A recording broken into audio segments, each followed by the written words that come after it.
Hello and welcome to another week of Messenger Animal Oracle. My name is Susan Green. My business is Mayor. Please like and subscribe to my page for ongoing updates with this deck being published. I promise I am working on this. This is for a reading for the week ahead of 6th of November. November already, like, go figure. So we have this week the dove, the wallaby, and the squirrel. And what does that mean for you? So this week, the dove.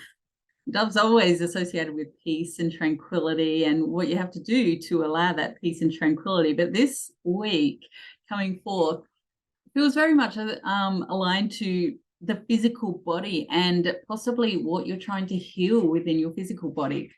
So often disease or illness, unwell situations that carry on, be it chronic illnesses or just, when you start feeling unwell and you're feeling those energies shift within you where you don't have the same vitality and energy levels that you once did, it's really important to start asking questions about what's going on. When the energy systems start getting too dense, then they hold on to that, basically, if something's dense, then the energy can't flow through it, which means if the energy is not freely flowing through your energy systems, through your aura and other chakra networks, your meridian networks, then basically the physical body is also going to suffer.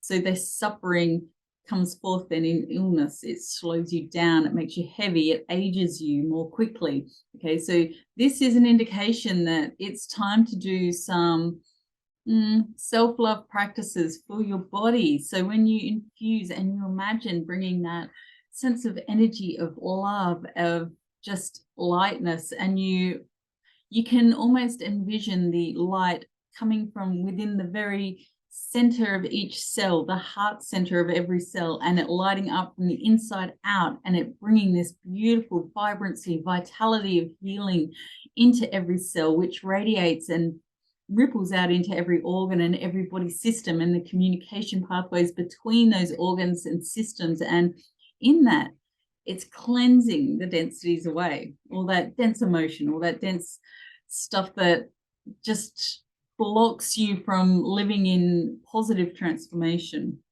and vitality. So when you are not feeling good, when your brain is slowing down in that fog and that disconnect and you can't remember things like you used to, then they're all clues. Look at life as a clue. So the dove is showing you that the physical body this week needs to feel more love, more energy of peace and tranquility. So emotional healing practices like tapping, emotional healing practices. I've got a chart set on my website that focuses on emotional healing if you're a pendulum or energy healer.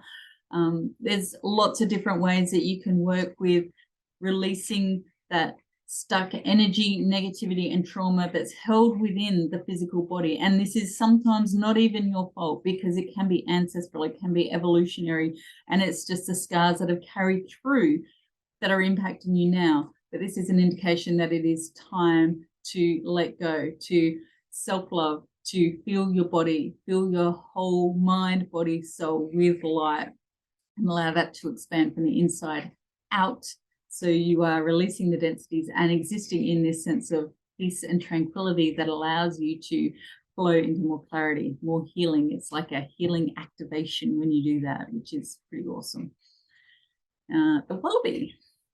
Cute little wallaby. This feels very aligned with higher thought.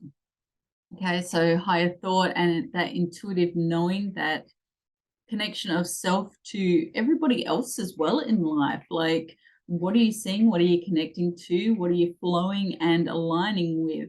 This is all very important because the wounded energy of the past can make you reactive and impulsive. This is what the wallaby is saying. But do you want to exist that way? This is part of your choice. Do you want to be in that lower dense vibration, or do you want to lift yourself up out of that and see within a third person perspective and be the love that you want to receive? Okay, so it's not just about you and connecting into your higher wisdom. It's about how you respond and how others respond to you. It all flows. It's all interconnected. This is about opening and awakening through your sense of self. But that sense of self, which is often we refer to as the inner child, is also very interconnected with higher self and, this energy and flow. What's disconnecting or fragmenting you from something that should be in positive energy and flow? Okay, so it just seems to highlight not being reactive, but to see and exist in there's that third person looking from the outside in. What vibration do you truly want to embrace in life? How do you want to feel? How do you want to act, react, be treated? Do you want to openly give and receive?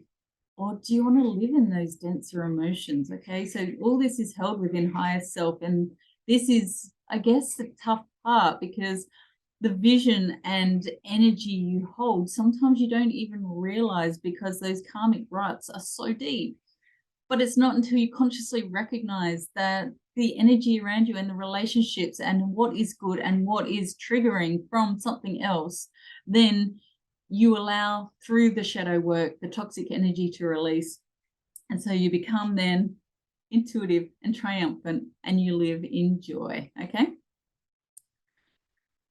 The squirrel. Hello, little cutie. There are lots of squirrels around UK at the moment where I'm living. Every time I'm out and about, there's these little squirrels scuttering around everywhere and up and through the trees. It's very awesome. All right, so the squirrel, I feel like, associates to inspired action in the real world, which is really quite cute that it's come up at this time of year, because that's exactly what squirrels are doing, inspired action. They're collecting all the acorns before they go into their winter slumber. Okay, so the squirrel is telling you to pay attention, okay? Inspired action is about what's been sitting on the sidelines for a long time that needs to happen now, okay? It's time for it to stop sitting on the sidelines. It's time to step up and make things happen. This is managing life in a way, finding greater balance and alignment in life through the things you're doing to make time to get those projects happening. So the squirrel, do you need to ask for help? Do you need to align with others to make that inspired action happen? Do you need to do some learning to make that inspired action happening? What is the inspired action that you need to be connecting to? Okay. Excuse me. This is really about letting go of all doubt, all fear, all nervousness, all resistance that you think is there that isn't actually there at all, and allowing yourself to flow into the next steps to create the outcomes of the projects you've started, of the ideas that you've had, of stepping into, those thoughts you've been having, the concepts, and bringing it together, knitting it all together, and then going, wow, yeah, I've done this. This is great. Okay, so that's what the squirrel is about this week. I feel very much that is talking to me about this message animal deck and getting it out to you guys. So that is my project and my inspired action I will be taking. So let's just consider the overall, that the mind, body, soul, when you live and speak your truth, it's about finding that truth in a higher vibration, in a consciousness that is seen through the glasses of love and not reactive, wounded energy. This is about coming together to create the outcomes, to live your best life, to feel fantastic each and every day. So you're sleeping well, so you are getting up and you're ready to go, and you just feel like you're on task. Okay, so what needs to happen, whether it's physical, whether it's through your higher thought and your actions that are coming from that into the real world around you, what needs to happen, what's flowing, what's not, and what can you tweak to step up. All right, that's what it's all about this week. So have a blessed day, have a blessed week, and thank you for watching. Bye for now.